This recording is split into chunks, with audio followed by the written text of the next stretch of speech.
Anunnaki message, an incredible text first revealed in 1958 before the work of Zecharia Sitchin. Imagine receiving a message from beings who claim to have shaped your very existence. That's exactly what happened in 1958, when a text emerged claiming to be the direct communication from the Anunnaki.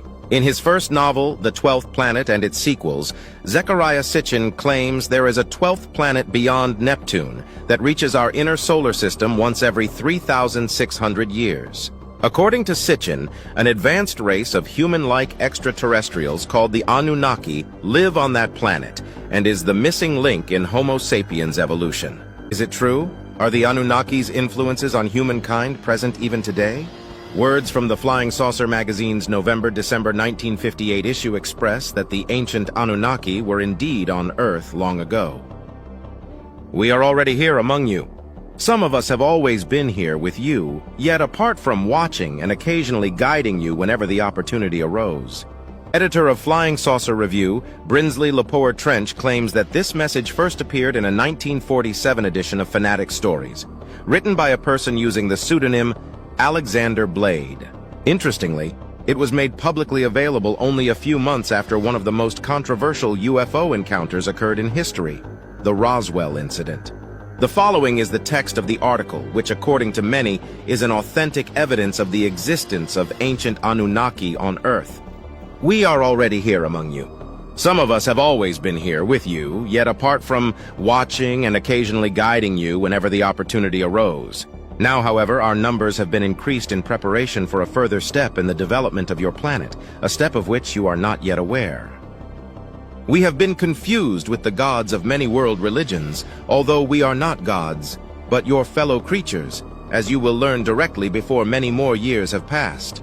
You will find records of our presence in the mysterious symbols of ancient Egypt, where we made ourselves known in order to accomplish certain ends. Our principal symbol appears in the religious art of your present civilization and occupies a position of importance upon the Great Seal of your country, the United States of America. It has been preserved in certain secret societies founded originally to keep alive the knowledge of our existence and our intentions toward mankind. Following their frightening yet intriguing introduction, the gods of early hominids continued to discuss human advancements and ancient civilizations, especially ancient Egypt, where the ancient Anunnaki appear to have played a significant role. We have left you certain landmarks, placed carefully in different parts of the globe, but most prominently in Egypt, where we established our headquarters upon the occasion of our last overt, or, as you would say, public appearance. At that time, the foundation of your present civilization were laid in the earth, and the most ancient of your known landmarks established by means that would appear as miraculous to you now as they did to the pre-Egyptians so many thousands of years ago.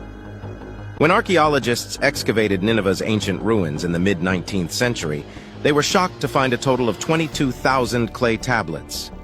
When these tablets were translated, they revealed amazing parallels to the narrative found in the Judeo-Christian Bible. Some of these tablets contain stories from ancient Sumerians, including tales of the Great Flood, as well as Adam and Eve. There is a controversial author named Zecharia Sitchin who comes to mind when we read about the summer and the Anunnaki, or the mysterious people who once lived there. According to Sitchin, there are a multitude of things that the Anunnaki could be responsible for, including the advancements and formation of civilization as we know it today. The message continues. Your ancestors knew us in those days as preceptors and as friends. Now, through your own efforts, you have almost reached, in your majority, a new step on the long ladder of your liberation. You have been constantly aided by our watchful inspiration, and hindered only by the difficulties natural to your processes of physical and moral development. You have lately achieved the means of destroying yourselves. Do not be hasty in your self-congratulation. Yours is not the first civilization to have achieved and used such means. Yours will not be the first civilization to be offered the means of preventing that destruction and proceeding, in the full glory of its accumulated knowledge, to establish an era of enlightenment upon the earth. Some of you have seen our advanced guard already. You have met us often in the streets of your cities, and you have not noticed us. But when we flash through your skies in the ancient traditional vehicles, Vimanas, you are amazed, and those of you who open your mouths and tell of what you have seen are accounted dupes and fools. Actually, you are prophets, seers in the true sense of the word. One of you says, I saw a torpedo-shaped object. Others report disc-like objects. Some of you say spherical objects, or platter-like objects. You are all reporting correctly and accurately what you saw, and in most cases, you are describing the same sort of vehicle. We pass over hilltops in horizontal flight. You see and report a torpedo-shaped object. We pass over in formation flying vertically edge-on, or we go over at night, jet slits glowing, and you see an orange disc. Anunnaki, the ancient gods of Mesopotamia, who were the architects of human civilization, say that humans shall only be able to see them when they express an interest in being seen. The message continues to say, in any event you see us, and in any event we do not care. If we chose to remain visible, we could do so easily, and in fact, we have done so almost without exception for hundreds of years. But you must become accustomed to our shapes in your skies, for one day they will be familiar, friendly, and reassuring sights. This time it is to be hoped that the memory of them, passed on to your children and their children, will be clear and precise, that you will not cause them to forget, as your ancestors forgot, the meaning of the diagrams and the instructions we will leave with you. If you do fail, as other civilizations have failed, we will see your descendants wearing wiring diagrams for simple machines as amulets, expecting the diagrams to do what their forefathers were taught the completed article would accomplish. Then their children, forgetting even that much, or little, would preserve the amulet as a general protective device, or as an intellectual curiosity, or perhaps as a religious symbol. Such is the cycle of forgetfulness. In 1976, the renowned author Zecharia Sitchin produced a series of volumes titled The Earth Chronicles that contained his personal translations of the Sumerian scriptures. According to Sitchin, the clay tablets contain a description of an alien race known as the Anunnaki who came to Earth in order to mine gold for themselves. Sitchin proposed the theory that the Anunnaki came from a planet in our solar system with a 600-year elliptical orbit. Today, the planet is popularly known as Nibiru, which he believed was the origin of the Anunnaki. Traditional alien belief holds that the Anunnaki genetically transformed early people and created a labor force that enabled them to mine gold more quickly than they could otherwise.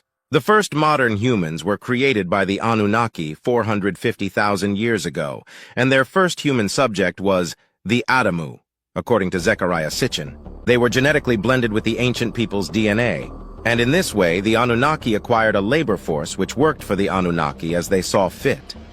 According to geneticist David Reich of the Harvard Medical School, there is in fact something mysterious inside us that has yet to be identified. In a study published in the Form of 2013, Reich examined the genome of the Neanderthals and another group of ancient hominin known as Denisovan, both of which were cohabitants of humans.